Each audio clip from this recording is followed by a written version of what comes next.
pelajaran yang kemarin? Siapa yang masih hafal?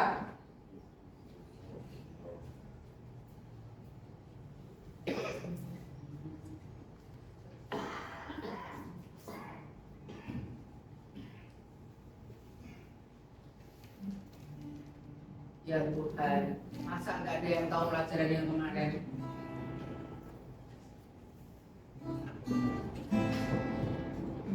Kita review sebentar.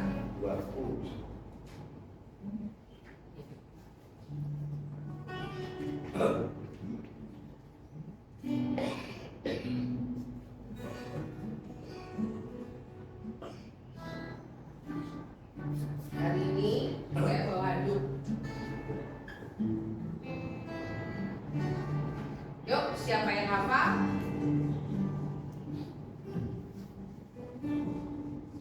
Yang masih ingat pelajaran yang lalu?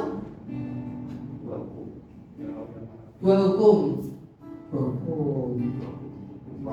Yang kemarin aja dulu. Soalnya kalau yang sebelum-sebelumnya, yang kemarin aja belum tentu ingat, apalagi yang sebelum-sebelumnya. Saya berdoa dan berharap kalian mengingat ya.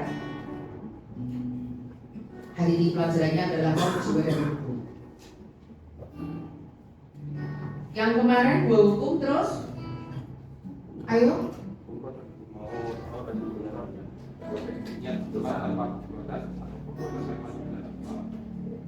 Selain itu, siapa yang bisa menyebutkan ayatnya?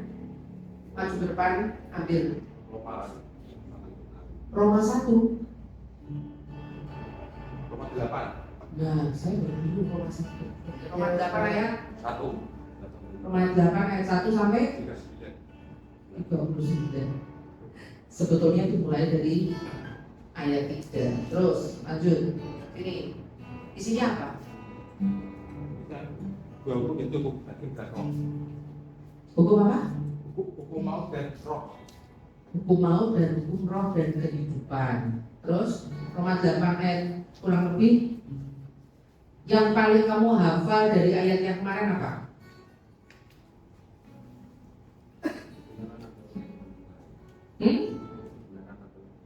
Kebenaran hati mampu nggak itu sebenarnya? Ayo. Hah? Buka Alkitabmu. Baca.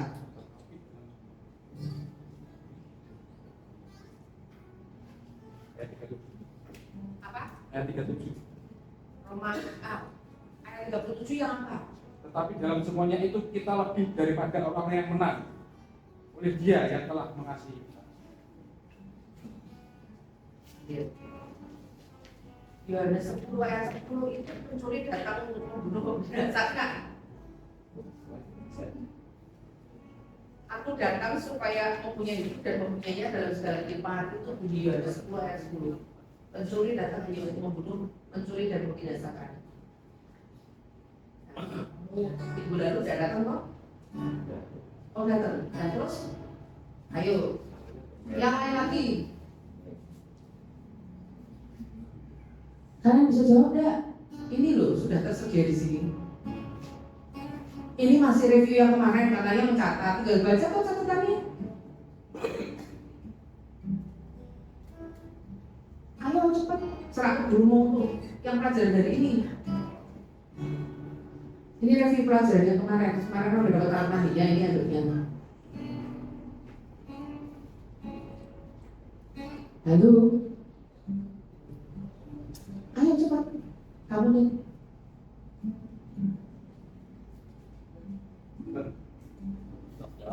Pelajaran bulan lalu apa? Ayatnya yang kamu paling ingat ayat apa? Tidak ingat baca deh. Roma apa? Ayat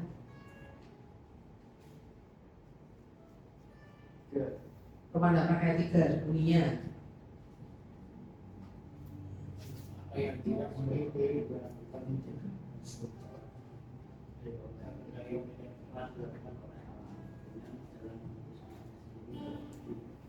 sebab dengan dosa yang telah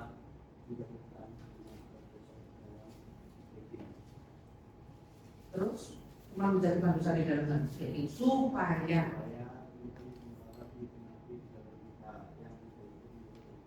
tidak ini tapi untuk tolong.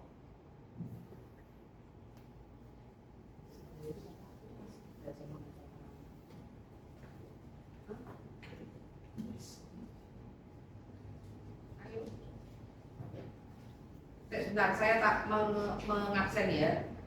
Pak Bernardo Sabala ini ada Ika Asep dan Pak Edi ada Chris Wantara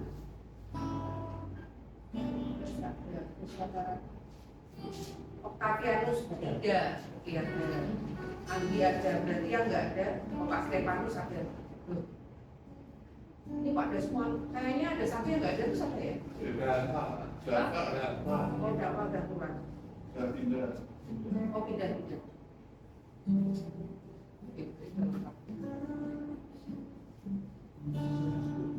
Chris,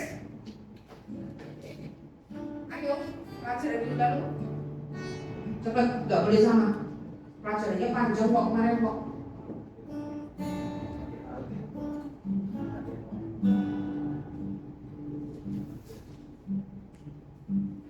Ayo, catatannya banyak loh yang kemarin itu hukum ini saya nyatetnya aja banyak sekali.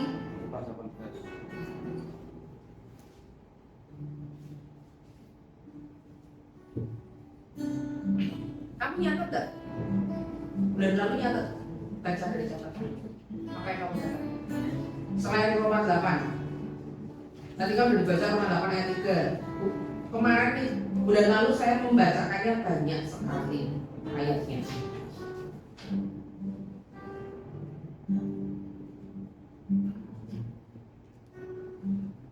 Makanya itu, dia jadi saya jauh-jauh dari Semarang loh. Ayo cepat. Ulang 28 itu kan berkah dan tutup. Kamu mencatat deh.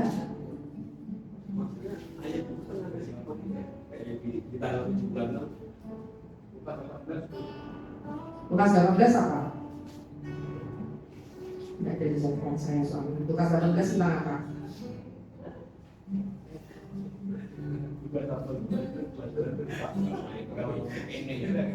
Kan saya tanya pelajaran saya. Pelajaran saya tentang dua hukum. Ayat-ayat yang saya bacakan apa saja?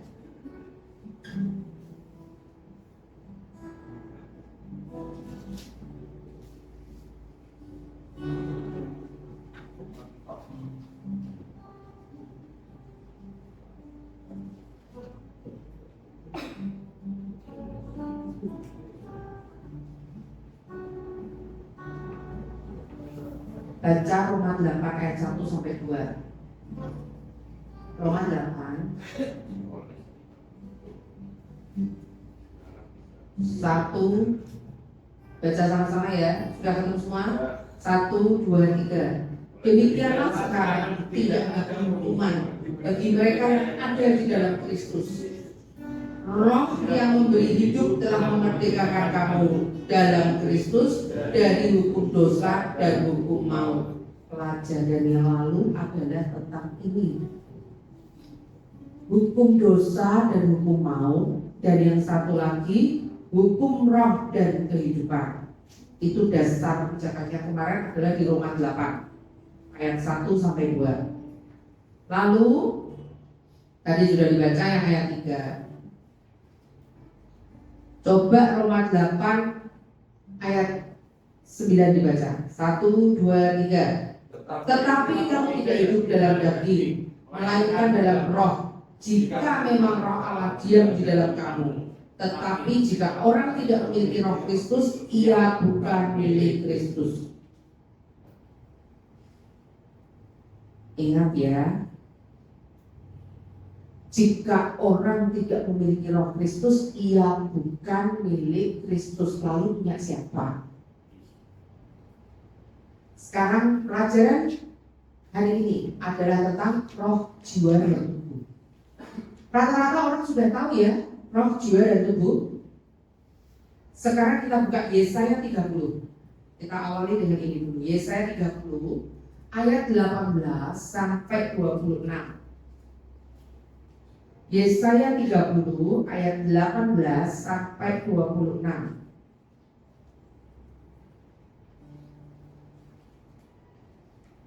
Kita baca sama-sama mulai ayat 18. Kalau sudah ketemu semua, kita baca. Yesaya 30 ayat 18 sampai 26. Sekarang tanggal 16. Sekarang tanggal 5, maaf. Bisa tanggal 16. Saya janjian sama orang tanggal 16. Sudah ketemu? Baca sama-sama 1, 2, 3. Sebab itu Tuhan menanti-nantikan saatnya hendak menunjukkan kasih-Nya pada kamu. Sebab itu Ia bangkit hendak menyayangi kamu. Sebab Tuhan adalah Allah yang adil. Berbahagialah semua orang yang menanti-nantikan Dia. Bayangkan, Tuhan itu nunggu-nunggu menanti-nantikan saatnya hendak menunjukkan kasih-Nya kepada kamu. Lah Dia tuh mengasihi kita aja, Dia sudah nggak sabar. Dia nunggu hendak menunjukkan kasih-Nya kepada kamu. Sebab itu Ia bangkit hendak apa? Menyayangi kamu. Ayatnya jelaskan kalau Tuhan Kristus Yesus kita itu menyayangi kita. Sebab Tuhan adalah Allah yang adil. Berbahagialah semua orang yang menanti-nantikan Dia. Tetapi ingat, meskipun Tuhan menanti-nantikan, hendak menunjukkan kasih-Nya kepada kita, tetapi ada juga sifat Tuhan bahwa Dia adalah Allah yang adil. Berbahagialah semua orang yang menanti-nantikan Dia. Kalau kamu nggak menanti-nantikan, ya maaf kata, gimana caranya Tuhan menyayangi kamu? Dia menanti-nantikan kayak saya nih datang bawa nih. Saya menanti-nantikan menyerahkan ini kepada kalian. Tapi kalau kalian nggak mau, masa mau tak paksa? Ini seolah-olah Tuhan tidak menunjukkan kasih setianya, bukan? Tetapi kalau kamu yang nggak mau menerima, nah terus gimana? Tanganmu tertutup, hatimu tertutup, kamu tidak bisa menerima kasih-Nya Tuhan. Ayat selanjutnya, ayat 19. Sungguh hai bangsa di Sion yang diam di Yerusalem, engkau tidak akan terus menangis. Tentulah Tuhan akan mengasihani engkau apabila engkau berseru-seru pada saat Ia mendengar teriakmu. Ia akan menjawab. Ini isyaratnya. Engkau tidak akan terus menangis. Ayatnya sudah jelas. Apapun keadaanmu saat ini, apapun kondisimu saat ini, engkau tidak akan terus menangis. Jadi tolong kondisikan itu muka ya kalau menghadap Tuhan. Kalau pada saat kalian masuk ke tempat ini, kalian datang ke rumah Tuhan, sebelum kalian masuk, saya sudah berdoa ada Tuhan di tempat ini. 2 orang lebih berkumpul, Tuhan hadir, betul. Tetapi lebih dari itu, saya sudah berdoa untuk kalian juga. Pada saat kalian masuk, kalian bilang Tuhan, kalian masuk, kalian dijamah Tuhan sendiri. Tapi kalian mau ketemu Tuhan enggak? Tuhannya mau ketemu kalian. Tuhan mau menanti-nantikan menunjukkan kasih setianya kepada kalian. Kalian mau enggak? Ayatnya jelas tertulis, engkau tidak akan terus menangis. Kalau kalian doa itu tinggal bilang, Tuhan, engkau kan bilang Tuhan, aku tidak akan terus menangis. Jadi keadaanku ini cuma sementara Tuhan, bahwa engkau menanti-nantikan menunjukkan kasih setiamu kepadaku. Engkau menanti-nantikan Tuhan untuk memberkati aku. Ayatnya ada. Tentulah Tuhan akan mengasihi engkau apabila, baca ayat selanjutnya, engkau berseru-seru. Ayat 19. Pada saat Ia mendengar teriakmu, Ia akan menjawab. Di sini, tentulah Tuhan akan mengasihi engkau apabila engkau berseru-seru. Masalahnya, kalian berseru-seru tidak? Hari ini saya bersuka cita. Kalian menyanyi dengan lebih bersungguh-sungguh daripada minggu-minggu yang lalu. Sudah ada perubahan. Tetapi mari kita dobrak lagi. Kita kan mau sungguh-sungguh mengalami Tuhan. Maka kita yang harus membuka hati kita untuk Tuhan bisa masuk. Tuhan tuh ngetok-ngetok di depan pintu. Kalian mau buka, dia masuk. Kalian nggak mau buka, ya sudah, Tuhan hukum. Apabila engkau berseru-seru pada saat dia mendengar teriakmu, ia akan menjawab, Tuhan tolong aku. Tuhan menolong. Tuhan pulihkan aku, ia akan memulihkan. Tinggal apa yang menjadi teriakanmu. Kalau teriakanmu masih isinya makian, ngomelan, ya itu kan tidak sefrekuensi ya dengan Tuhan. Jalannya masih dihukum, bukan hukum roh dan kehidupan, tapi hukum dosa dan maut. Jadi nggak bisa. Yuk, lanjutkan ayat 20. Dan walaupun Tuhan memberi kamu roti dan air serba sedikit, namun pengajarmu tidak akan menyembunyikan diri lagi, tetapi matamu akan terus melihat dia. Seandainya kalian di sini, roti dan airmu serba sedikit, tidak seperti di luar sana yang banyak pilihan. Di sini tertulis, namun pengajarmu tidak akan menyembunyikan diri lagi, tetapi matamu akan terus melihat dia. Sesungguhnya pengajaran yang saya bawakan dan yang hamba-hamba Tuhan lain bawakan itu lebih membuka kalian nggak tentang Tuhan itu yang seperti apa? Kalau kalian di luar sana, belum tentu kalian belajar seperti ini kan? Ya kan? Di sini kalian lebih mengerti lagi sesungguhnya Tuhan itu seperti apa.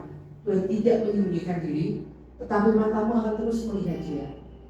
Kalian akan lebih tertuju kepada Tuhan. Lanjut 21. Dan telingamu akan mendengar perkataan ini dari belakangmu. Inilah jalan, berjalanlah mengikutinya. Entah kamu menganan atau kiri. Kalau Tuhan sudah tetapkan langkahmu di hukum roh dan kehidupan, ini kan ada soal isolasinya ya. Kamu tinggal jalan mengikutinya. Mau Tuhan menuntun kamu ke kanan, kamu ikut ke kanan. Enak di depan ada lubang, kamu diajak ke kiri, kamu juga akan ikut ke kiri. Tuhan mau taruh kamu di mana, Tuhan mau jalanmu ke kanan atau ke kiri, tinggal ikut. Kalau Tuhan yang jalan di depan, tidak mungkin kamu akan terjerumus. 22. Engkau akan menganggap najis patung-patungmu yang disalut dengan perak atau yang dilapis dengan emas. Engkau akan membuangnya seperti kain cemar sambil berkata kepadanya, keluar. Ini berkata tentang apa? Ini berkata selama ini apa yang kau ikuti. Ada yang memberhalakan narkoba, ada yang memberhalakan pesugihan, ada yang punya jimat-jimat, ada yang pergi ke tempat peramal-peramal, ke dukun, ada yang pasang susuk supaya kalau ngomong, omongannya itu didengar sama orang, ada yang pergi untuk buka aura, itu juga ada yang pergi ke kelenteng kalau dulu yang orang-orang itu untuk minum air guru. Ada juga yang pergi ke dukun untuk ada sesajen. Kalau Gunung Kawi ya ada, itu pesugihan kalau Gunung Kawi. Biasanya ada tumbalnya. Semua itu rata-rata ada tumbalnya, cuman tidak semua dukun akan ngomong. Ya bukan tidak semua dukun tidak akan ngomong bahwa itu ada tumbalnya. Entah tumbalnya dirimu sendiri, istrimu, anakmu, atau keturunanmu, cucumu, dan lain sebagainya. Ada yang dipotong umurnya, ada yang meninggal selalu kecelakaan, ada yang selalu sakit, umur sekian nanti gimana, ada yang anaknya cacat, ada kalau yang sudah hamil sampai bahkan 5 kali untuk guguran terus, itu ada. Karena apa? Atas-atasmu itu sudah pernah ada perjanjian dengan kuasa kegelapan. Ini berkata seperti itu. Di sini tertulis, engkau akan membuangnya seperti kain cemar sambil berkata kepadanya, keluar. Jadi engkau harus memperkatakan dari mulutmu sendiri, keluar. Aku tidak butuh engkau lagi. Sekarang aku hanya berpegang pada Yesus Kristus Tuhan. Lanjut ayat 23. Lalu Tuhan akan memberi hujan bagi benih yang baru kamu taburkan di ladangmu. Dan dari hasil tanah itu kamu akan makan roti yang lezat dan berlimpah-limpah. Pada waktu itu ternakmu akan makan rumput di padang rumput yang luas. Lanjut 24. Sapi-sapi dan keledai-keledai yang mengerjakan tanah akan memakan makanan campuran yang sedap yang sudah ditampi dan diayak. Lah bayangkan, sapi keledai yang kamu pekerjakan aja makannya campuran yang sedap yang sudah ditampi dan diayak, apalagi kamu sebagai tuannya. Itu kan sapi dan keledai yang mengerjakan tanah yang memakan makanan campuran yang sedap. Itu kan binatang yang kau pekerjakan aja makanannya sedap, sudah ditampi dan diayak. Bisa kau bayangkan apa yang akan Tuhan berikan kepada kita? Itu terjadi setelah apa? Keluar semua roh asing, semua yang bukan dari Tuhan, yang berhala-berhala tadi sudah kau usir keluar. Baru Tuhan memberikan hujan bagi benih, bibitnya bisa bertumbuh. Engkau menanam dan engkau akan langsung menuai, makan enak. Bahkan binatang peliharaanmu aja makan campuran yang sedap. 25. Baca, 1, 2, 3. Dari setiap gunung yang tinggi dan dari setiap bukit yang menjulang akan memancar sungai-sungai. Pada hari pembunuhan yang besar apabila menara-menara runtuh. 26. Maka terang bulan purnama akan seperti terang matahari terik. Terang matahari terik akan 7 kali ganda, yaitu seperti terangnya 7 hari pada waktu Tuhan membalut luka umatnya dan menyembuhkan bekas pukulan. Tuhan yang memukul, tetapi Dia juga membeban. Di sini tertulis yang tadi itu, pada saat kau sudah meruntuhkan segala sesuatu yang tidak berurusan dengan Tuhan, di ayat sebelumnya yaitu 25, maka ini terang bulan purnama. Bulan purnama kan terangnya cuma remang-remang begini kan ya. Kan kalau malam itu bulan purnama pun tidak cerah seperti siang hari. Di sini tertulis, terang bulan purnama akan seperti terang matahari terik. Dan terang matahari terik akan 7 kali ganda. 7 kali ganda itu 7 kali lebih terang daripada keadaan di siang hari. Yaitu seperti terangnya 7 hari pada waktu Tuhan membalut muka umatnya. Pada saat itu akan terjadi pemulihan. Karena Tuhan membalut luka umatnya dan menyembuhkan bekas pukulan. Amin.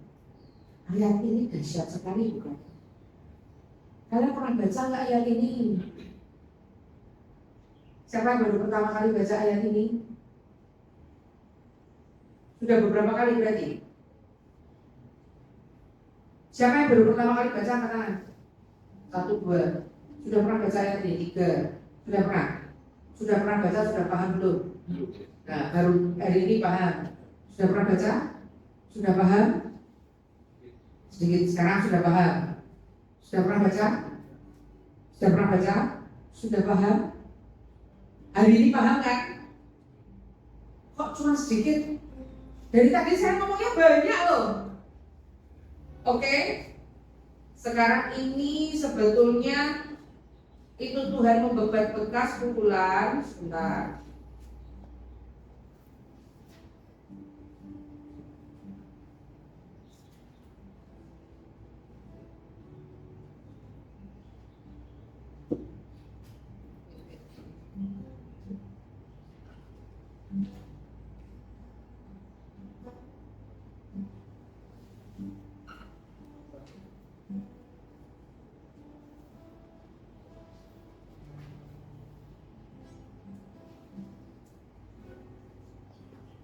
Sekarang buka di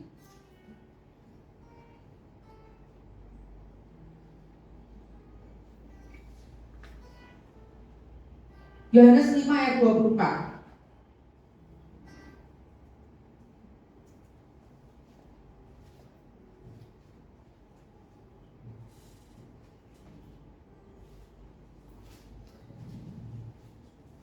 Yohanes 5 ayat 24.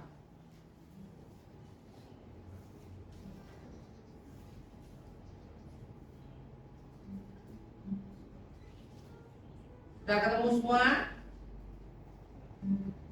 Yuk, mari kita baca. 1, 2, 3. Aku berkata kepadamu, sesungguhnya barang siapa mendengar perkataanku dan percaya kepada Dia yang mengutus aku, ia mempunyai hidup yang kekal dan tidak turut dihukum. Sebab ia sudah pindah dari dalam maut ke dalam hidup. Yohanes 5 ayat 24 ini bicara tentang dua hukum yang bulan lalu saya ajarkan. Betul kan? Sebab ia sudah pindah dari dalam maut ke dalam hidup. Shifting, pindah. Kalau sebelumnya ada dua jalan, ini adalah maut, yang ini adalah roh dan kehidupan. Kan dua hukum nih yang kemarin. Kalaupun engkau ada di sini, di maut, karena sudah telanjur pergi ke pesugihan, sudah telanjur pakai narkoba, sudah telanjur berzina atau apapun itu kesalahanmu, engkau pindah dari hukum maut ke hukum roh dan kehidupan. Ini kalau engkau sudah tahu seperti ini, berarti inilah saatnya engkau pindah. Sudah ada pelajarannya, sudah ada ayatnya. Ini bukan saya yang bikin-bikin, tetapi Tuhan yang bikin. Betul tidak? Sekarang saya minta 3 orang. Anggi, kamu ke sini, dan kamu 2 orang ke sini. Chris?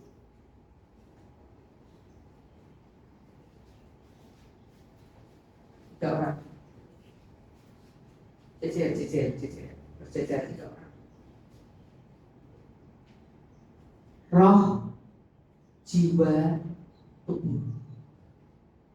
Di dalam manusia paling luar ini apa? Paling luar jiwa. Kamu tak kasat mata kah gitu kan ya? Tubuh, jiwa, roh. Yang paling luar dijiwin sakit dipegang bisa itu apa? Tubuh. Di dalam tubuh ada, di dalamnya lagi roh. Ingat pelajaran di Kejadian 1.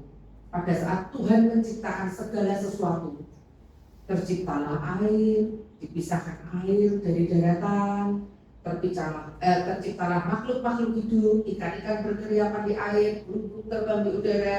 Itu Tuhan yang menciptakan. Hanya dengan firman. Itu kan Tuhan berfirman, maka jadilah ini. Jadilah apa? Tuhan tinggal ngomong jadi, Tuhan tinggal ngomong jadi, Tuhan tinggal ngomong jadi. Satu-satunya yang pakai diunyak-unyak sama Tuhan dari tanah itu adalah manusia. Lalu Tuhan menghembuskan nafasnya, maka jadilah manusia. Betul?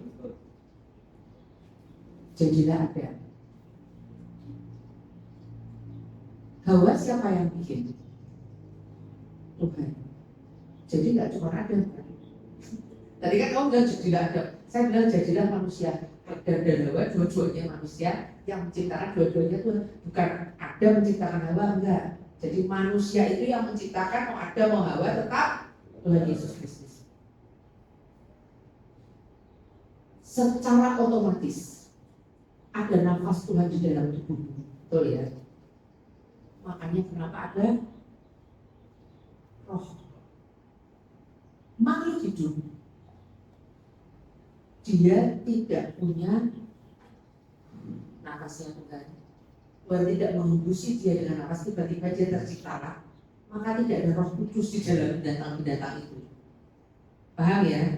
Itulah bedanya kita dengan mereka. Daging lemah, roh penurut. Roh apa? Penurut. Daging lemah, tetapi roh penurut. Pada saat engkau mengaku Tuhan Yesus adalah Tuhan dan Juru Selamatmu, keadaannya adalah permisi ya, engkau sudah dikunci, Roh Kudus itu sudah ada. Tuhan, aku mengaku bahwa Engkau adalah Tuhan dan Juru Selamat. engkau sudah dikunci. Rohmu itu sudah menyatu dengan Roh Kudus. Sesungguhnya pada saat engkau dibaptis, surga terbuka, inilah yang terjadi.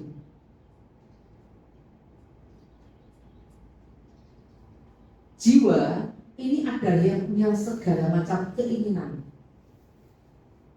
Kamu pengen kaya, kamu pengen berzina, kamu pengen mukuli orang, kamu emosi, kamu marah, semuanya ada di pikiran.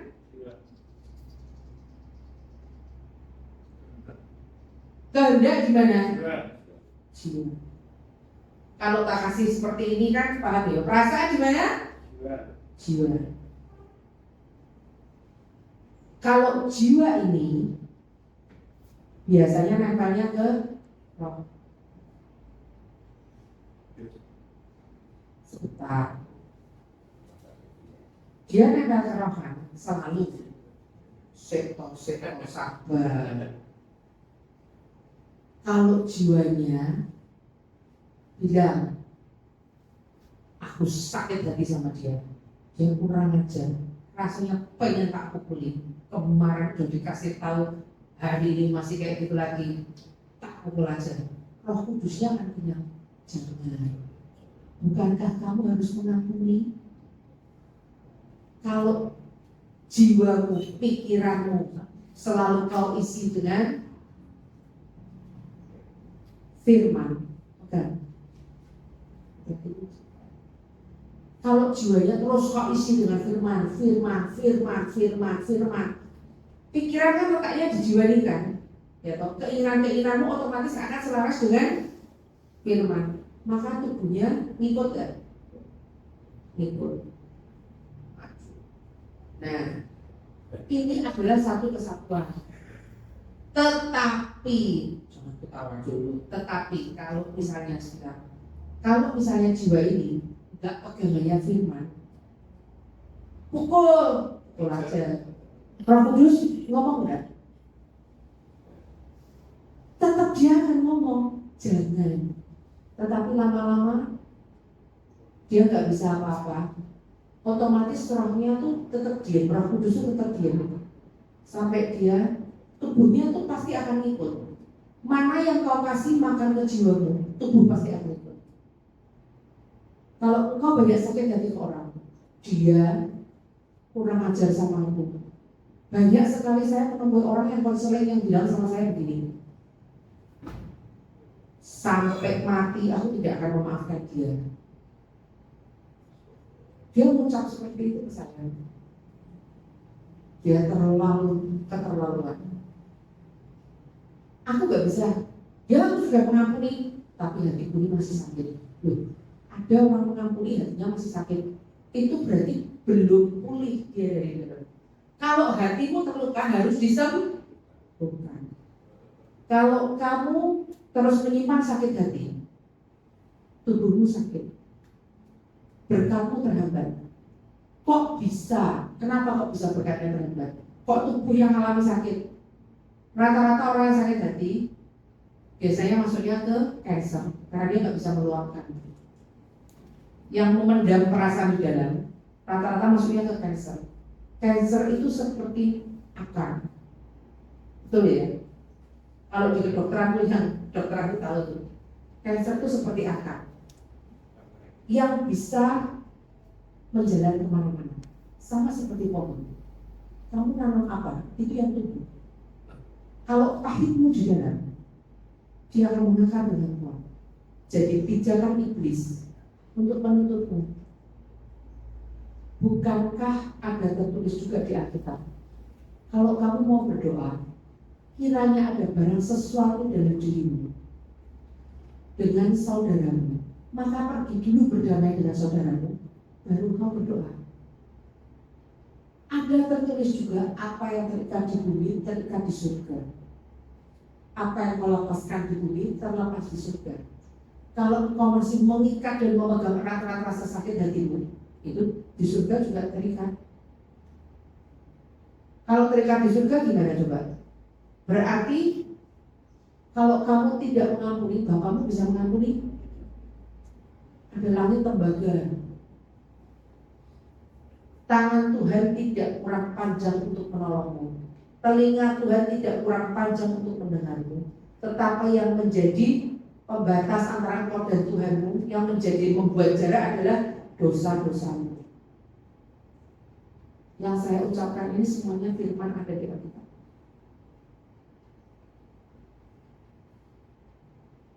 Kalau engkau masih ada barang sesuatu dengan saudaramu, tidak bisa mengampuni, ada langit tembaga di atasmu. Ini selain mempengaruhi kesehatanmu, bisa juga mempengaruhi keuanganmu. Berkat-berkatmu, kalau ada tanah besi, langit tembaga, kamu doa itu nggak tembus, kayak ada lapisannya tuh di sini kalau di alam roh. Mau naik ke atas saja nggak bisa, turun lagi, turun lagi. Malaikat pun kalau sudah membawa berkat pun nggak bisa turun, nggak bisa diberkati. Rata-rata orang yang banyak berselisih dengan saudaranya, dengan istrinya, dengan anaknya, dengan siapapun juga dia, rata-rata berkatnya kamu bisa melihat deh. Sulit. Kamu abu-abu nggak bisa. Yang satu dihukum dosa dan maut, yang satu dihukum kebenaran roh dan kehidupan.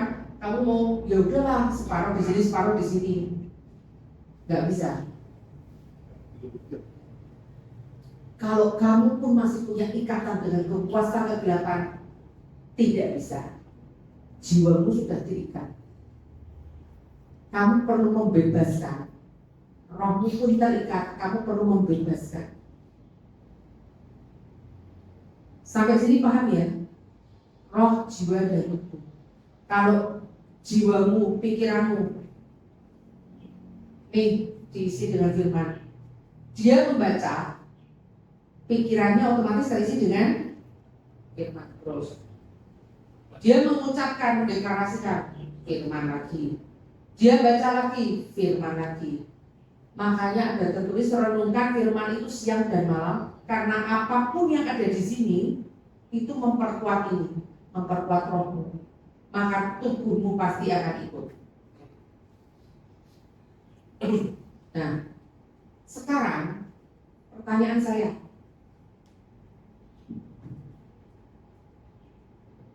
siapa yang pernah pergi ke dukun-dukun, ke peramal-peramal? Siapa yang pernah pasang susuk? Siapa yang masih punya ilmu dalam, tenaga dalam, dan lain-lain?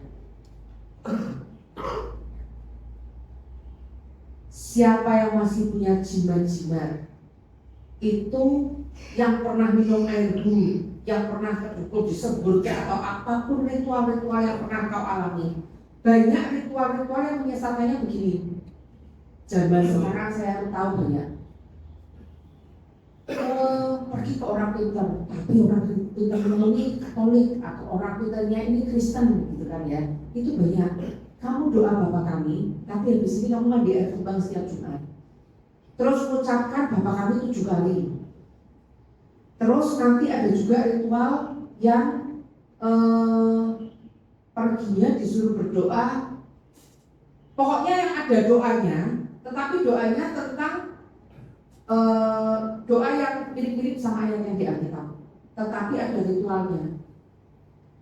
Nah, itu juga sama.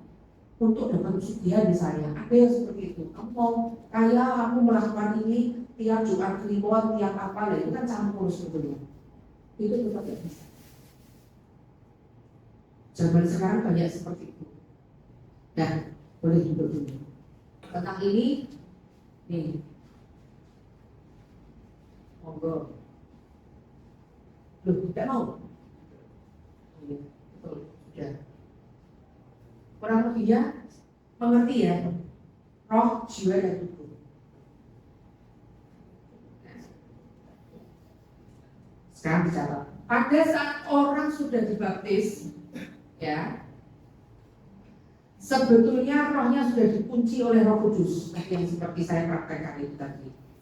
Sebagai meterai bahwa dia adalah milik Tuhan Yesus Kristus. Jadi sesungguhnya engkau sudah dimeteraikan. Tetapi setelah itu, kalau engkau mengikat perjanjian dengan kuasa-kuasa lain, itu harus kau batalkan. Lalu apakah engkau tahu atas-atasmu, nenek moyangmu, Biasa ada kutub tuh ada sampai 3-4 keturunan. Ada yang kutub sampai 7 keturunan. Bu, saya ini sudah keturunan yang ke-9, sudah aman. Nah, kamu tahunya kamu keturunan ke-9. Kamu tahu nggak keturunan ke-2, 3, 4, 5 itu melakukan ritual apa? Kan berarti kan turun lagi. Jadi kita juga harus memutuskan kutub-kutub apapun yang ada di diri kita. Maka tadi kan saya bilang di awal, hari ini ada yang spesial. Kamu dibukakan tentang hari ini.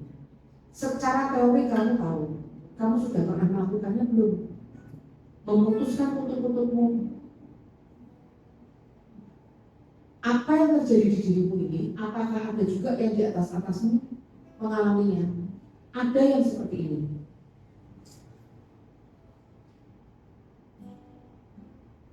Seorang ayah ngasih mainan ke anaknya, tetapi setiap dia ngasih sepeda ke anaknya. Saya dengar ini dari seorang suster yang waktu itu sempat ngobrol sama saya. Setiap kali dia lihat, karena dulu dia sangat pengen punya sepeda, dia nggak bisa main sepeda sejak kecil. Jadi dia berdasar kalau aku punya anak, anakku akan aku beliin sepeda, tidak akan kejadian seperti kejadianku masa kecil dulu. Jadi aku akan beli sepeda terbaru dan terbagus buat anakku. Dia akhirnya kerja, dia nikah, dia punya anak. Karena dia sekarang udah punya duit, dia beli sepeda buat anaknya. Tapi anehnya, anaknya terima sepeda itu senang kan? Tapi anehnya, setiap kali dia lihat anaknya itu naik sepeda, dia marah. Suatu ketika, dia bisa kayak orang kesetangan. Dia pulang kerja, anaknya keluar rumah. Halo papa. Dia keluar cuma bilang halo, anaknya dipukul. Salah anaknya apa? Anaknya naik sepeda yang dibeli sama papanya. Anaknya mau nunjukin papa ini sepeda nggak pakai, anaknya dipukul. Karena masih ada trauma dalam diri papanya yang belum selesai. Kadang-kadang engkau bilang, aku tidak akan seperti ayahku, aku tidak akan seperti ibuku, aku tidak akan seperti kakekku atau siapapun itu, orang yang merawatmu dari kecil. Tetapi trauma itu masuk dalam dirimu dan kamu jadi tepat seperti mereka. Itu namanya kutuk. Makanya orang bilang kan, kalau berkeluarga lihat bibit bebek bobot. Sebetulnya itu ada kutubnya. Mainnya di roh, sudah terikat nyampe ke berapa keturunan. Itu kamu harus lepaskan. Sifat-sifat yang kamu tahu tidak betul dalam dirimu, yang kamu tidak mau tapi kamu nggak bisa menolak, tiba-tiba kamu ngelakuin kayak gitu aja meskipun kamu nggak mau. Itu kutub yang kamu harus lepaskan. Itu ikatan-ikatan dari atas. Kenapa saya tahu? Saya mengalami, saya dulu juga melakukan. Pergi ke peramal, yes. Minum herbal, yes. Dulu saya belajar dari sisi yang sana, jadi saya tahu. Saya belajar dunia roh, yes. Saya belajar, jadi saya tahu. Dan apa yang saya tahu ini saya bagikan ke kalian untuk membuka. Ayo berhenti, stop. Setelah saya tahu kebenaran, baru saya bisa naik dan tidak turun. Kan ada tertulis di Alkitab, kau kepala dan bukan ekor, kau naik dan tidak turun. Segala berkat ini akan datang kepadamu, diberkatilah kau di ladang, diberkatilah kau di kota. Ulangan 28 itu ini. Angki, hai. Ya, itu ada di ulangan 28, berkat dan tutup. Baru bisa terjadi berkat kalau itu semua sudah selesai. Sebetulnya cara ngeceknya gampang kan? Sudah terjadi belum ulangan 28 dalam hidupmu? Yang terjadi dalam hidupmu itu adalah ulangan 28 yang bagian berkat atau yang bagian tutup? Karena ada dua tuh di sana. Ada berkatnya, ada tutupnya. Ada berkatnya jika engkau baik-baik mendengarkan suara Tuhan Allahmu dan melakukannya dengan setia, maka berkat ini akan datang kepadamu. Tetapi sebaliknya kalau engkau tidak melakukannya, tidak mendengarkannya, yang datang tutupnya. Nah, sekarang tadi itu kan tentang roh ya, sudah. rohnya dikunci oleh Roh Kudus sebagai meterai dia milik Tuhan. Seharusnya iblis tidak bisa menyentuhnya, karena roh itu penurut, termasuk roh jahat juga nurut. Dia tuh tunduk pada kuasa dan otoritas. Kalau dia tahu kuasamu dan otoritasmu di sini, dia tunduk. Harusnya dia keluar, kecuali kalau engkau punya perjanjian dengan kuasa kegelapan, baru engkau terikat. Jiwa, di sana terletak pikiran, emosi, perasaan, keinginan hati, itu di jiwa juga. Yang bermasalah biasanya terletak di jiwa. Makanya ada orang sakit jiwa. Sudah ada jalurnya. Kemarin seperti yang saya ajarkan di 2 hukum. Yang satu adalah hukum maut, yang satu adalah hukum roh dan kehidupan. Jalurnya tuh gimana toh? Kalau kau ikuti jalur Tuhan, nurut, tinggal melakukan perintahnya dengan setia, maka berkat ini akan datang kepadamu. Oke? Sebenarnya Allah yang kita sembah itu kan keren toh.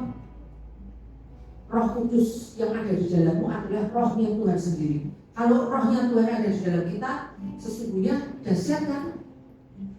Nah, kalian sudah mengalami belum? Nah, di jiwa ini masalahnya macam-macam. Salah satunya luka batin. Kalau luka berarti harus disembuhkan. Nah,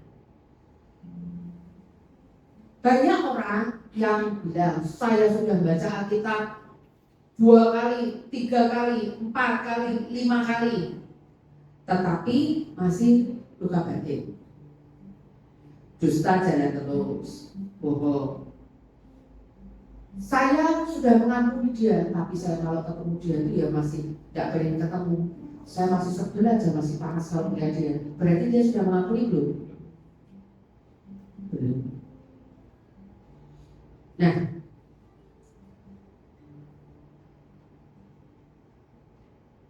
tadi kita sudah baca Yohanes 5 ayat 24. Kita harus shifting dari hukum dosa dan maut ke hukum kehidupan. Waktu pikiran kita tertuju kepada masalah, hati kita akan terluka karena yang kau pikirkan masalahnya. Banyak dan sering kali orang itu percaya pada asumsi. Kamu mikir bahwa misalnya nih, saya mikir tentang suami saya, ini contoh, saya mikir tentang suami saya, dia itu sangat keterlaluan. Bisa-bisanya kemarin aku misalnya mau pergi beli kebutuhan rumah tangga kita misalnya gitu kan ya. Tetapi tiba-tiba aku pulang nggak kenapa-kenapa, dia sudah marah-marah. Kamu ngapain aja ke dia pergi sekali dan lain-lain. Saya berasumsi segala macam tentang dia, ya Pak. Ternyata apa yang saya pikir, ternyata tuh dia terluka, ada masalah misalnya di kerjaan kayak, atau dia terluka habis dibicarain orang, dia merasa tersinggung dan lain sebagainya. Dia marah karena dia juga luka. Tetapi saya kan yang menerimanya juga luka kan. Kalau saya tidak mengurusi diri saya, tidak berurusan dengan Tuhan tentang luka saya sama dia, kita akan terus deh. Bisa 2 hari, 3 hari, 4 hari, seminggu kita nggak omongan misalnya. Terus saya berasumsi pada saat dia diam. Menurut dia nih, gitu kan ya, sudah diam itu sudah selesai masalah. Menurut saya, ini contoh ya, ini tidak terjadi sungguh-sungguh, tapi saya tuh memang pernah diam-diaman sama dia. Berapa hari saya aku? 5 hari sampai seminggu ya. Masalahnya enggak tuh tiap hari, kalau orang tidak diam-diaman juga. Kalau tidak pun dia tidak diam, saudara-saudara.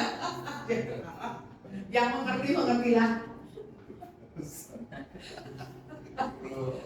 Nah, jadi gini, ada orang yang berasumsi suami istri itu kita dibesarkan di keluarga masing-masing, ya.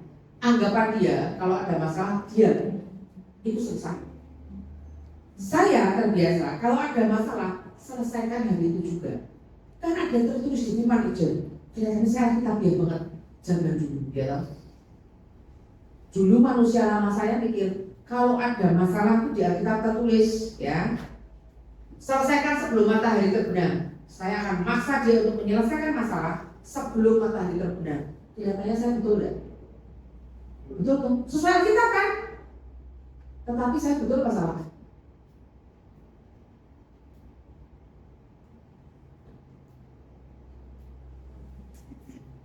Ayo biar nih pelajaran dari kemarin. Sejujurnya saya salah. Kalau kamu punya rumah tangga, selalu anggap dirimu yang salah kalau ada masalah. Kenapa demikian? Karena itu menyelamatkan rumah tanggamu. Kamu lebih penting rumah tanggamu dan lebih penting Tuhan, atau kamu mementingkan egomu sendiri? Sesungguhnya pada saat saya memaksa dia untuk menyelesaikan masalah, itu ego. Merasa lebih ngerti misalnya. Harusnya seperti ini. Aku pakai cara Tuhan untuk memaksa dia menyelesaikan masalah. Dia kalau belum learn, belum cooling down, nggak bisa diajak menyelesaikan masalah. Otaknya meskipun tak paksa, pikirannya tak paksa itu nggak bisa. Saya istri, saya kena di ayat apa? Istri harus tunduk pada suami. Kalau saya maksa dia, berarti saya tunduk apa enggak? Enggak. Berarti meskipun sepertinya engkau benar, belum tentu engkau benar. Itu cuma asumsimu bahwa kamu benar. Pikiranku, asumsiku, perkiraanku, aku benar. Ternyata aku salah. Aku sudah kena pasal tidak tunduk pada suami. Aku kena pasal kebenaran diri sendiri. Yang aku anggap benar, ternyata bukan. Tuhan bilang, datanglah kepadaku segala yang mengalami restu dan aku akan memberi kelegaan kepadamu. Kenapa saya tidak pergi ke tempatnya Tuhan? Biar Tuhan yang urusan sendiri sama dia. Dulu sempat, zaman-zaman awal dulu,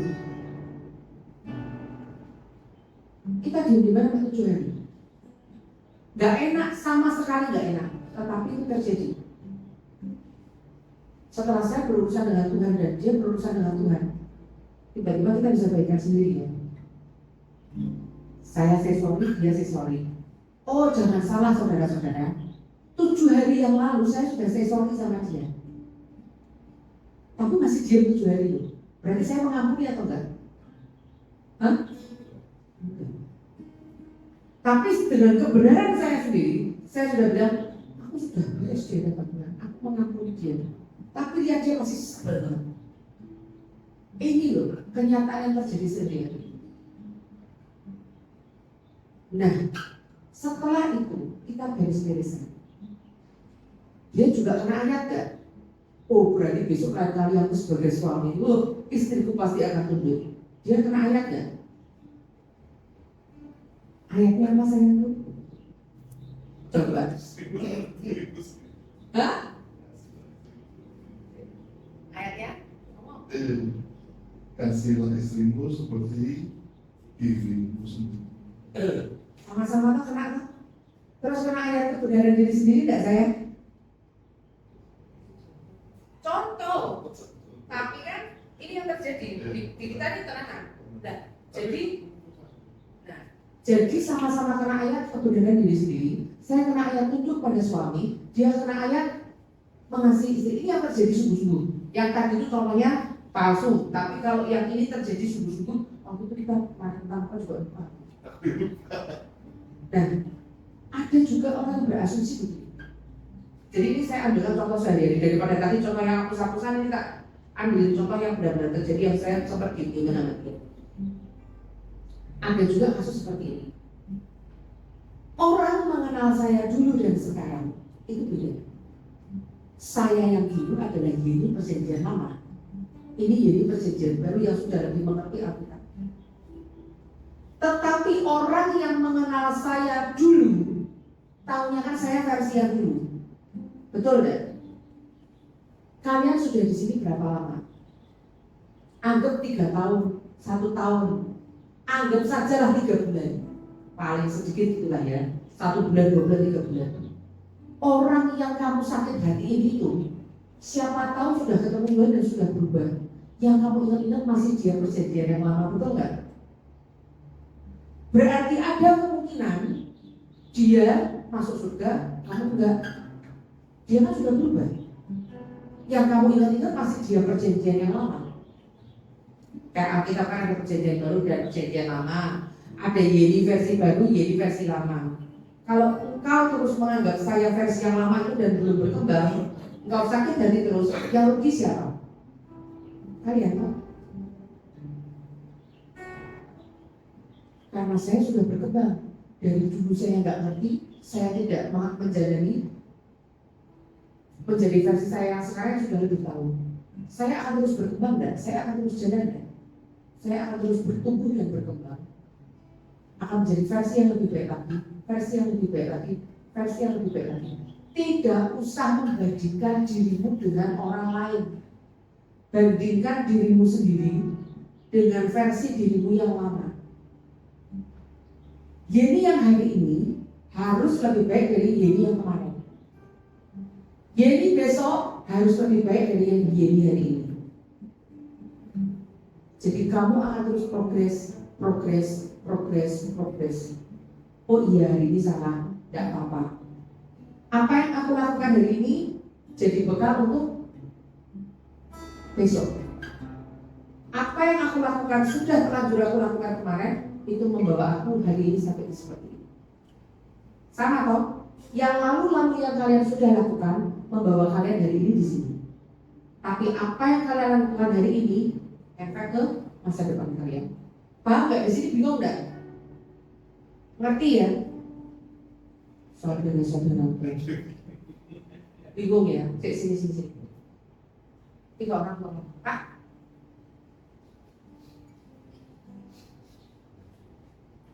Kasih contoh aja, Pak.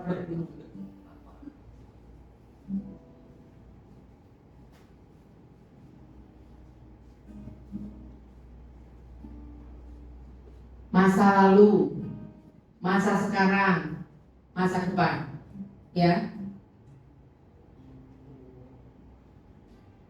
Terus ada Pak kesini, Pak Edi, tolong duduk sebentar di sini. Yang tadi kan tumbuh jiwa roh, yang ini sekarang masa lalu, masa sekarang, masa depan. Apa yang dia alami saat ini akibat dari kejadian masa lalu.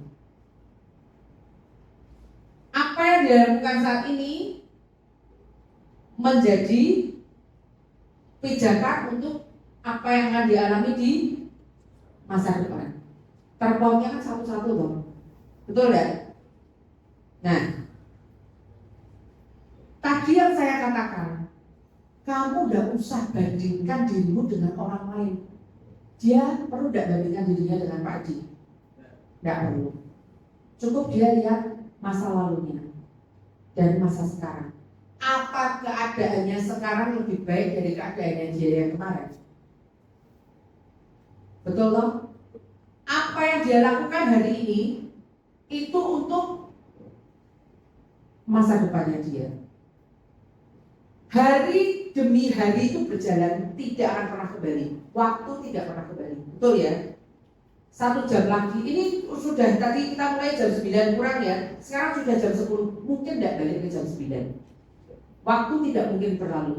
Yang waktu yang berlalu tidak mungkin kembali. Tidak urusan keadaan masa lalu, tidak mungkin kembali. Yang perlu saat ini, apa yang perlu kamu lakukan untuk menciptakan masa depan? Apa yang kamu ucapkan, berkat atau kutuk? Kalau kamu mengucapkan berkat, maka di masa depan ini yang terjadi adalah berkat. Kalau kamu mengucapkan kutuk, ya jangan kaget di masa depan kamu nengok ke belakang. Ya kamu tabur kutuk kok kamu pengen menuai berkat, mungkin enggak? Tidak mungkin.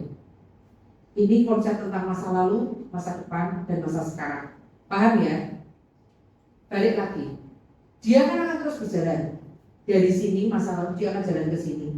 Hari Senin jalan ke hari Selasa, Selasa jalan ke hari Rabu, jalan ke hari Kamis. Ini terus sampai misalnya ini jalan ke 3 tahun ke depan. Pak Edi sakit hati sama Asep. Tapi Asep di masa lalu nih, wah Asep ini kurang ajar. Dia sakit hatinya sama masa lalunya Asep. Paham ya? Ini kan Asep masa lalu, Asep masa sekarang, Asep masa depan. Dia sakit hati. Padahal Asep sudah berjalan di 3 tahun tuh Asep sudah berjalan. Saya kesini saya. Asep sudah berjalan 3 tahun ke depan. Dan dia masih sakit hati, Pak Edi masih sakit hati atas kejadiannya Asep di 3 tahun yang lalu. Di proses 3 tahun yang lalu sampai Asep ke 3 tahun ke depan ini ada proses gak? Pasti berubah kan? Tinggal Asep mengucapkan berkat atau kutuk atas hidupnya. Kalau Asep selama 3 tahun ini terus mengucapkan berkat, dia sudah jadi sukses. Semakin dia sukses, semakin Pak Edi lihat kurang ajar. Orang yang kayak Asep juga ada karuan seperti itu dulu menyakiti aku, sekarang bisa sukses. Padahal misalnya ini di 1 tahun ini, di masa sekarang ini misalnya kan ya, Asep sudah bertobat, Tuhan ampuni aku ngerti aku salah Tuhan, berbuatlah pulihkan hidupku, aku mau mengaku dosa. Dia sudah bertobat sampai dia mengucapkan berkat sampai jadi Asep yang sekarang berhasil. Tapi Pak Edi masih mengingat-ingat kesalahan Asep 3 tahun yang lalu. Nah kira-kira kalau yang seperti ini yang rugi siapa? Yang ingat salahnya Asep 3 tahun yang lalu. Dia masih menyangka Asep yang berhasil ini adalah Asep 3 tahun yang lalu yang menyakiti hidup. Sifatnya adalah sifat Asep 3 tahun yang lalu. Orang bertumbuh enggak? Bertumbuh. Orang bisa berubah enggak? Bisa berubah. Tetapi asumsi dan perkiraanmu ini yang mengira bahwa Asep adalah Asep yang sama seperti 3 tahun yang lalu. Itu sering terjadi di kita. Kenapa kita tidak bisa melepaskan pengampunan? Karena yang kau ingat adalah kejadian masa kau disakiti. Di sini lebih paham, lebih jelas ya. Gamblang banget kali ceritanya. Daripada tadi yang saya ngomong cuman tidak ada contohnya. Kalau seperti ini kan gampang loh. Rugi ingatnya Asep 3 tahun yang lalu. Asepnya di 1 tahun itu sudah bertobat, mengucapkan berkat, mengucapkan firman, jadi berubah. Seandainya dia tidak berubah dan dia di masa depan ini misalnya ini nggak bertobat nih, dia tetap menyimpan luka, tetap menyimpan sakit hati, tetap menyimpan apapun, dia nggak berubah nih. Di masa depan dia tidak sukses. Apakah dia punya hak? Tuh kan lihat hidupnya. Dulu dia nyalain aku sih, sekarang dia hancur. Dia berbahagia di atas hancuran orang lain. Betul nggak salah? Salah juga. Karena berarti di dalam hatimu engkau yang paling benar. Tidak ada pengampunan. Kalau engkau mengampuni, timbulnya adalah kasihan. Aku bisa bantu apa? Kan kenal. Orang yang bisa menyakitimu adalah orang yang engkau kenal. Engkau tidak mungkin sakit hati sama orang yang nggak kamu kenal. Orang itu pasti pernah bersinggungan sama engkau. Nah, buat apa saya sakit hati sama orang di luar saya, sama yang saya nggak pernah ketemu, nggak pernah kenal. Betul? Siapa yang paling dekat itu yang paling berpotensi untuk menyakiti hati. Kalau dalam suami istri yang paling berpotensi siapa? Istri, suami, anak. Setiap hari ketemu sakit hati. Orang tua, kau mau simpan kepaitanmu sakit hatimu atau tidak? Atau kau melepaskan pengampunan? Sekarang dapat boleh duduk. Sudah lebih jelas ya. Kalau hatimu terluka, engkau harus berarti apa?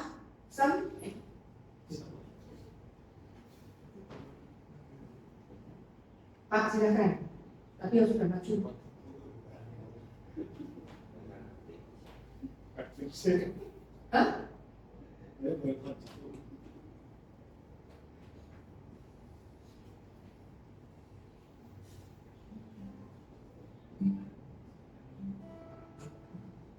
Cara paling cepat untuk menyembuhkan hati yang terluka adalah mengampuni.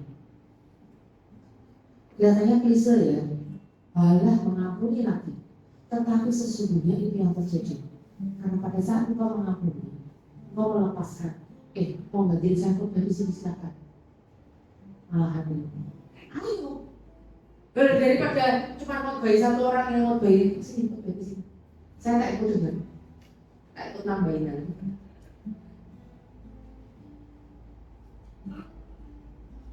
Waktu kamu mengampuni, kamu sembuh. Waktu kamu membuat masalah itu bertambah besar, lukamu sendiri yang akan bertambah besar. Ngerti ya? Yuk. Galatia 4 ayat 9.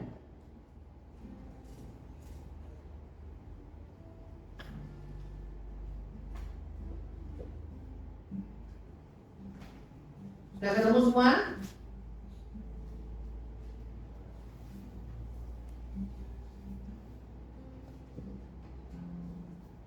Galatia 4 ayat 9.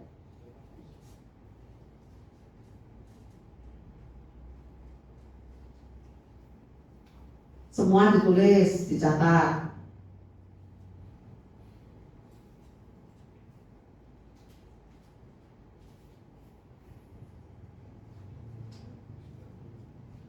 Pulpennya semua masih bisa?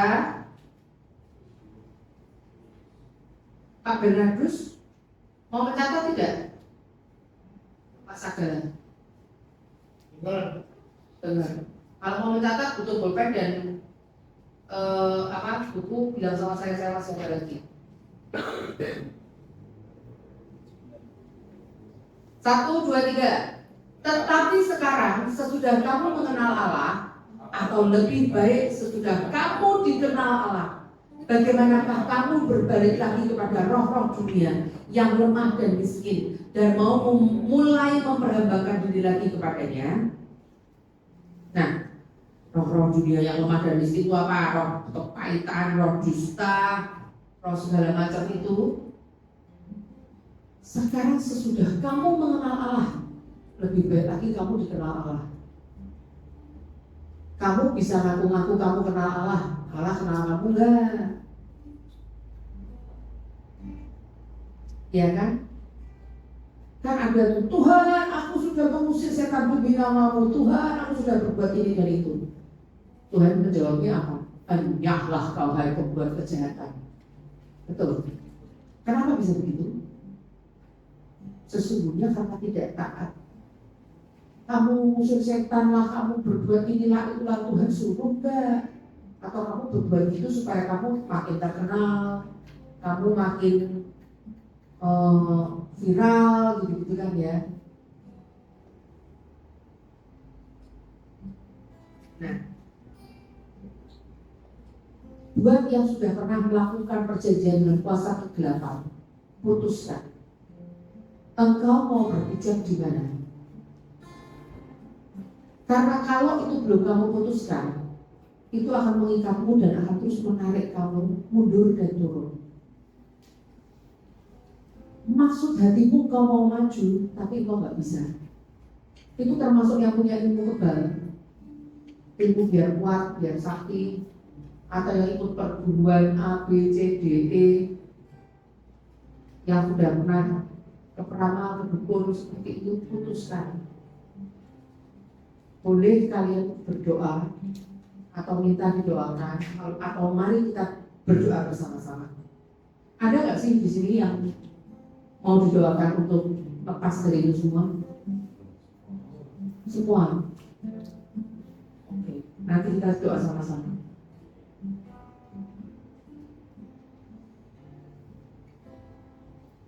Buka Matius 13 ayat 19 sampai 23.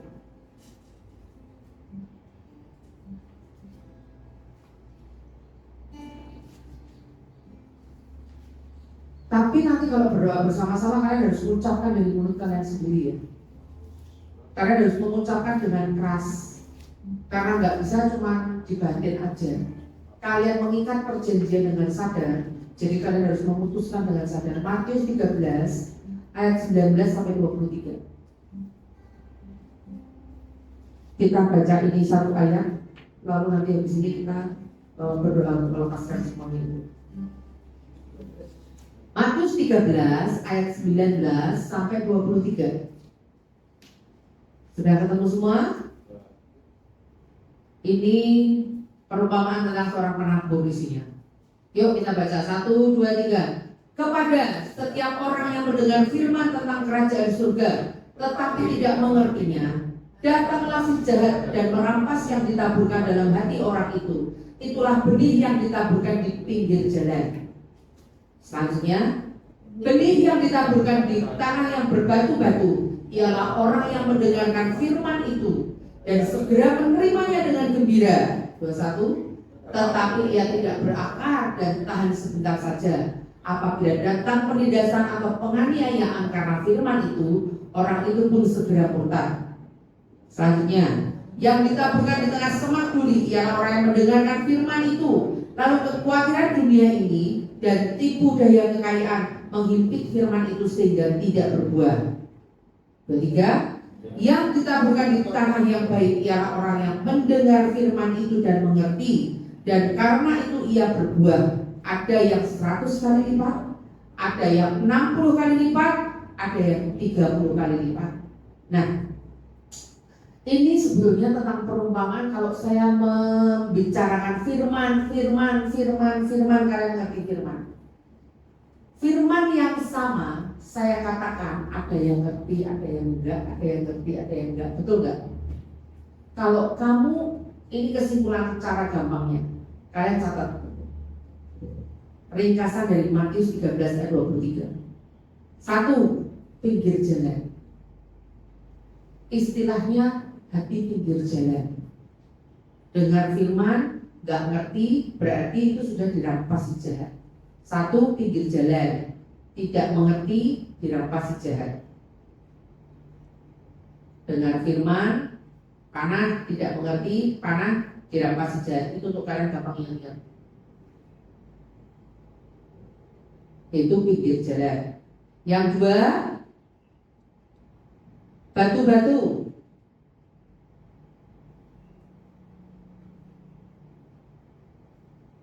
Menerima gembira, menerimanya dengan gembira kan. Panah lagi, tidak berakar. Panah lagi, sebentar saja. Kan sudah pasti ya, kalau pohon tidak berakar itu pasti akan kembang sebentar saja.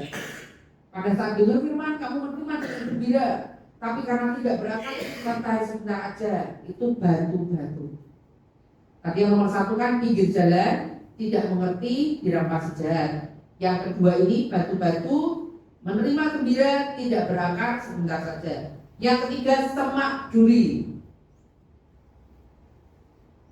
Panah, kekhawatiran dunia, plus tipu daya kekayaan.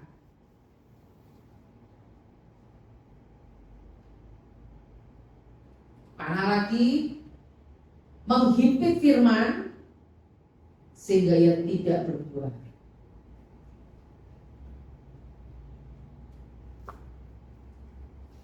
Saya ulang ya, yang ketiga semak duri, kekhawatiran dunia dan tipu daya kekayaan itu menghimpit firman sehingga tidak berbuah. Itu semak duri. 4. Tanah yang baik. Dengar firman, mengerti, berbuah. 100 kali, 60 kali, 30 kali. Itu bicara tentang apakah hidupmu ada progres. Dari yang masa lalu, masa sekarang, masa yang akan datang, apakah kamu punya progres?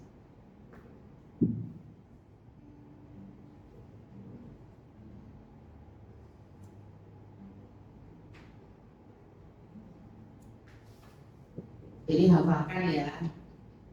1. Pinggir jalan. Tadi pinggir jalan apa? Gak ngerti karena dirampas si jahat. Ini yang kedua, Batu-batu dengar firman, terima gembira. Wah, yes amin, yes amin. Tapi pulang udah lupa lagi. Karena dia tidak berakar. Kenapa kok bisa tidak berakar? Setiap hari tidak baca firman. Kalau kamu lebih banyak ngurusin hal yang lain, bola lah, judi lah, apapun itu, narkoba lah, atau nonton pornografi lah, apapun itu lebih banyak daripada firman. Maka kamu begitu terima firman, yes amin, tidak punya akal, ya nggak bisa berbuat.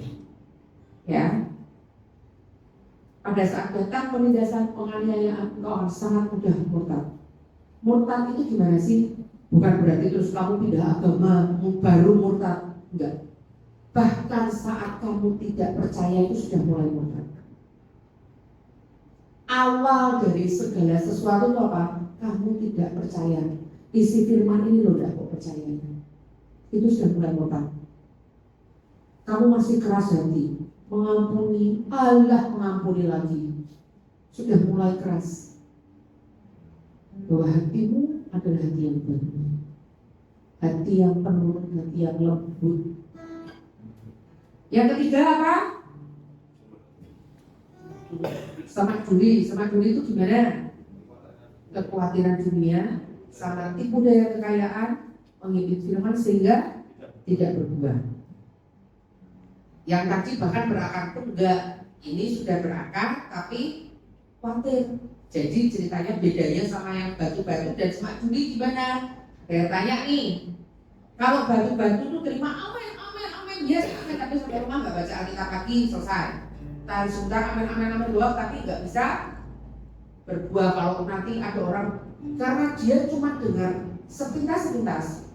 Kalau ada orang yang ngomong firman gini kan, tapi agak miring-miring sedikit karena dia nggak punya akar yang kuat, dia bisa geser. Tapi kalau yang semak juli, dia berusaha baca Alkitab, dia berusaha bicara firman, tapi khawatir jalan terus. Dia nggak percaya sama apa yang dia baca. Terus dia takut miskin, takut Tuhan tidak memberkati. Gak boleh nih misalnya korupsi, tapi kalau nggak korupsi aku nggak bisa nih, nanti aku miskin. Berarti ini kan tipu daya kekayaan dan kekhawatiran dunia menghimpit firman itu sehingga ia tidak bisa berbuah. Seharusnya dengan berkat dari Tuhan lebih dari cukup. Yang keempat, tanah yang baik dengan firman ngerti berbuah berapa kali? 160 30. Ya. Ulangi lagi, tadi tanah hati ada 4 apa aja? Pinggir jalan, batu-batu, semak juli, tanah yang baik. Berarti 4 tanah hati ini ada ini. Tadi yang pertama pinggir jalan gimana? Gak usah baca, lihatnya ke sini. Pinggir jalan adalah dengar firman, gak ngerti. Berarti dirampas si jahat. Yang kedua, batu-batu itu gimana? Terima firman, amin, yes, terus tidak berakar, jadi gampang murtad. Ya, kamu nggak punya akar, jangankan kok berbuah, tumbuh aja enggak kok berbuah, gitu. Jadi gampang murtad. Tahan sebentar saja, gampang murtad. Yang ketiga, semak juli ini gimana? Kekhawatiran dunia dan tipu daya kekayaan menghimpit firman itu sehingga tidak berbuah. Ya, akarnya masih tipis di permukaan. Baca firman tapi nggak paham. Yuk yang keempat, tanah yang baik. Mengerti berbuahnya berapa? 160 40. Kok 40 30. Nah, sudah ngerti ya kurang lebih dengan artinya firman ini ya. Berarti mari kita menjadi tanah hati yang baik. Yuk kita balik berdiri, kita berdoa.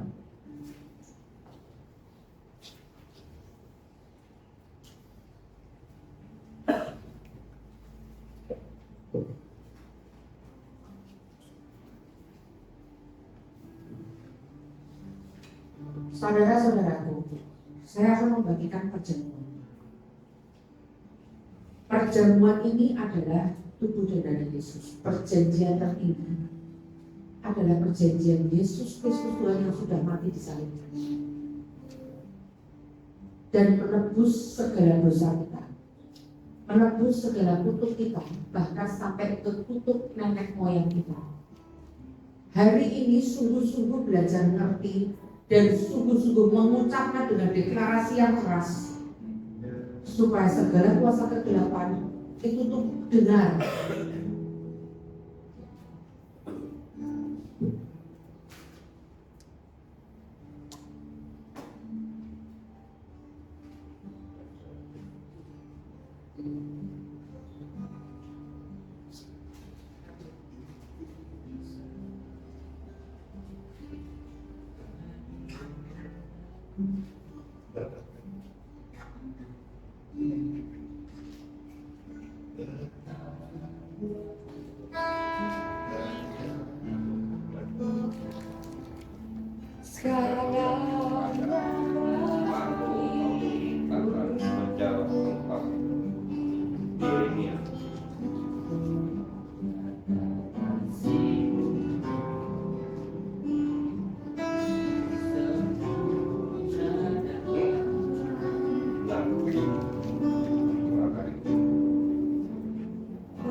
Ini bukan kebetulan ya.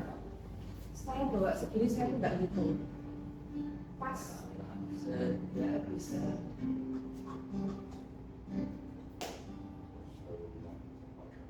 Baca ayatnya satu-satu. Ayatmu apa?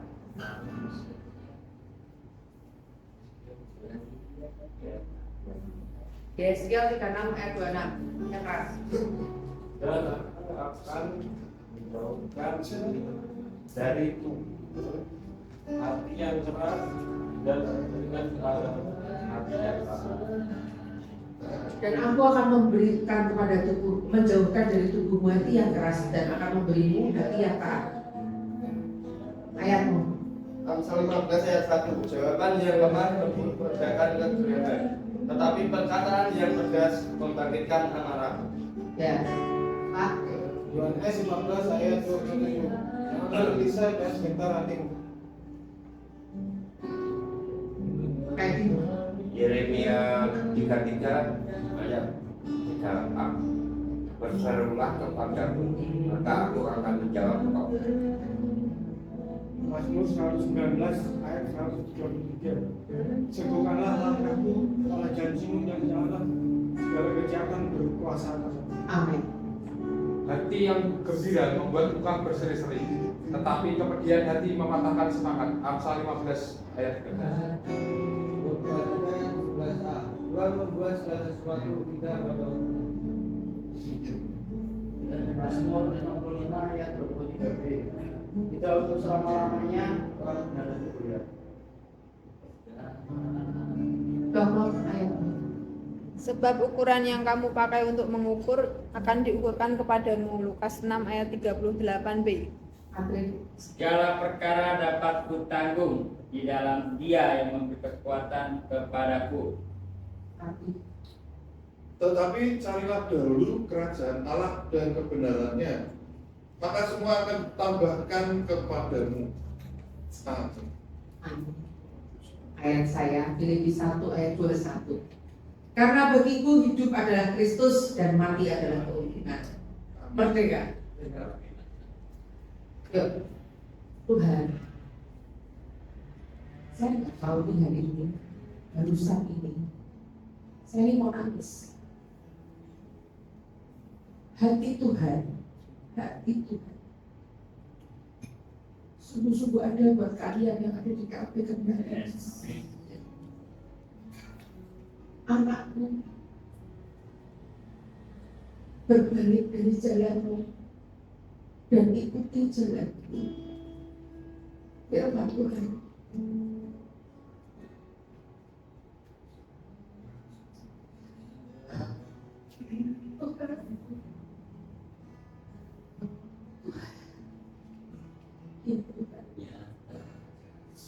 Mari kita ucapkan bersama-sama dalam nama Tuhan Yesus. Tuhan, aku minta ampun atas segala dosaku. Ampuni kesalahanku. Tuhan, aku letakkan masa laluku di bawah kakimu.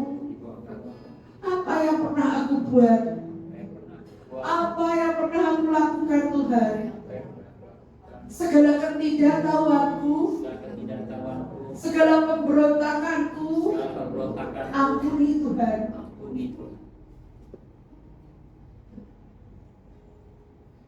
Tuhan, darah-Mu Tuhan membasuh segala dosa dan pelanggaranku. Aku suci, kudus, tahir, hanya karena darah-Mu. Kami angkat tubuh dan darah Kristus. Angkat semua. Bapak, katakan semuanya dalam mulut kalian. Bapak, kami angkat tubuh dan darah-Mu, perjanjian baru dan kekal, yang berkuasa secara mutlak atas tubuh, roh dan jiwaku. Di dalam nama Tuhan Yesus, aku putuskan semua mantra, guna-guna, tenung, sihir, tidak berkuasa lagi atas hidupku. Aku perkatakan segala perjanjian dengan kuasa kegelapan, aku batalkan. Semua arwah-arwah dan kuasa kegelapan apapun tidak bisa mendekati hidupku, tidak bisa ada dan menempel di roh, tubuh dan jiwaku.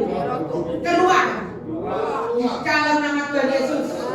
Aku aktifkan malaikat Tuhan membantu, mengusir, melepaskan di dalam nama Tuhan Yesus. Keluar segala ikatan-ikatan, segala ikatan pornografi, segala ikatan kekerasan, segala ikatan perjanjian-perjanjian tidak berkuasa lagi atas roh, tubuh dan jiwaku, atas kehidupanku, atas keluargaku. Di dalam nama Tuhan Yesus, kami makan dan minum Tuhan. Ini tubuhmu, ini darahmu. Engkau berfirman Tuhan, semuanya cukup. Di dalam nama Tuhan Yesus, makan dan minum.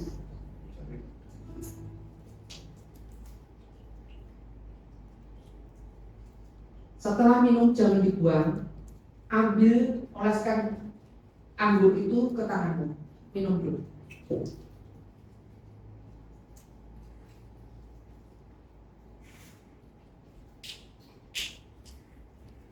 Ambil, pegang,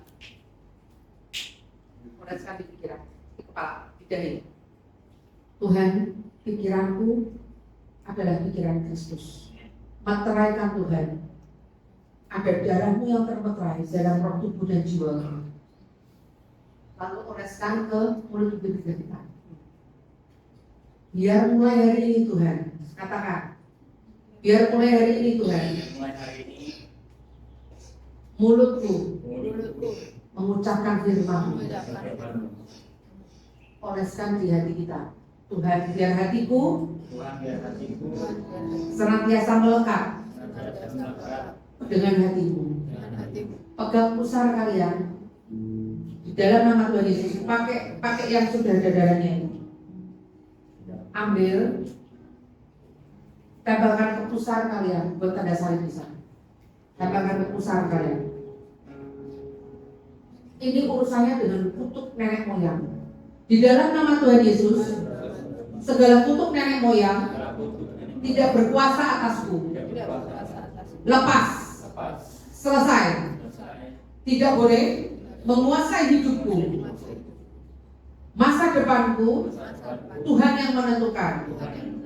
Tuhan ampuni kalau aku sudah pernah melakukan ramalan-ramalan, melakukan apapun yang berurusan dengan masa depanku. Aku putuskan semua itu tidak berkuasa lagi atas hidupku. Segala buku-buku yang berurusan dengan masa depanku, aku bakar habis di dalam nama Tuhan Yesus. Dan yang berlaku atas hidupku adalah buku kehidupan. Tuhan Yesus, catat namaku di buku kehidupanmu. Dan jangan pernah Tuhan itu terhapuskan. Pegang kendali hidupku, pegang kendali masa depanku.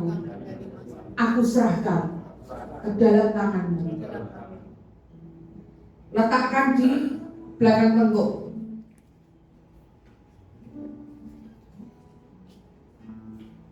Di dalam nama Tuhan Yesus, segala trauma, segala pikiran alam bawah sadar, aku perkatakan tunduk pada firman.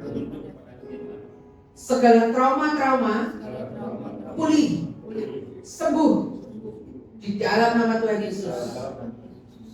Aku kunci semua pintu roh maut tidak bisa berkuasa atasku. Segala arwah-arwah dan roh-roh yang lain tidak bisa menempel di dalam nama Tuhan Yesus. Keluar. Kami meteraikan Tuhan dengan darah Yesus.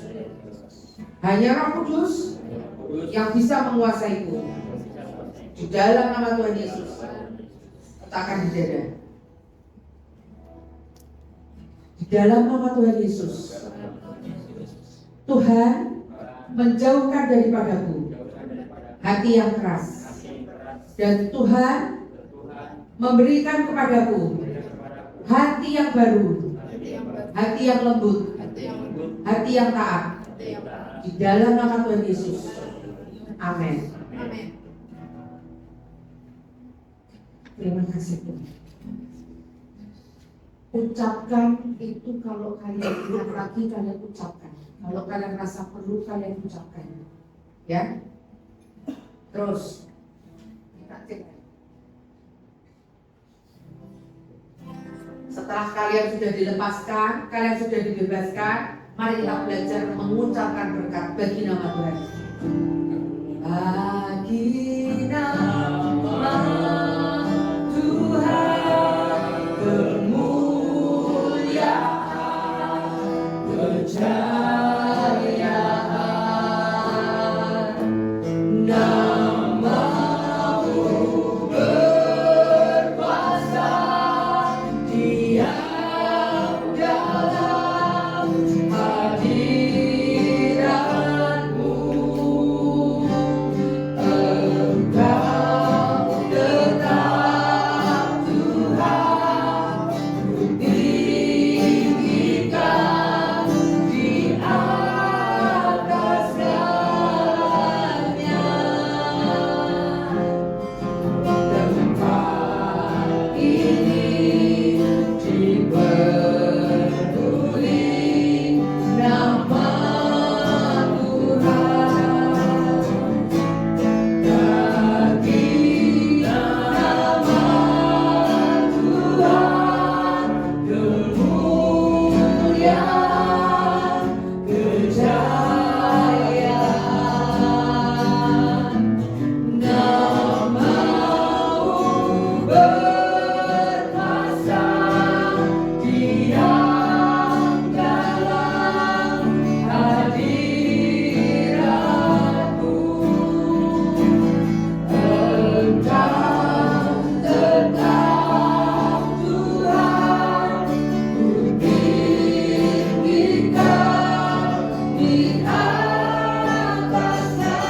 Tuhan menghadapkan wajahnya kepadamu dan memberi engkau damai sejahtera. Amin, amin, amin. Terima kasih, Tuhan Yesus memberkati. Yang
Tuhan adalah terang dan keselamatanku. Pada siapa ku harus takut? Tuhan adalah benteng di dalam hidupku. Pada siapa aku harus gentar? Satu hal telah ku pinta kepada Tuhan, itulah yang ku ingini, diam di rumah Tuhan seumur hidup, menyaksikan kemurahan Tuhan, menikmati bait kudusnya, lindungi ku dalam pondoknya. Saat bahaya menghampiriku, di kemahnya Dia sembunyikanku, angkatan tegakkanku, mengatasi musuhku.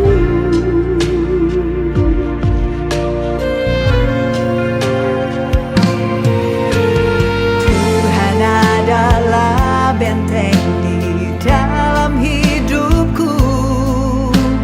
Pada siapa aku harus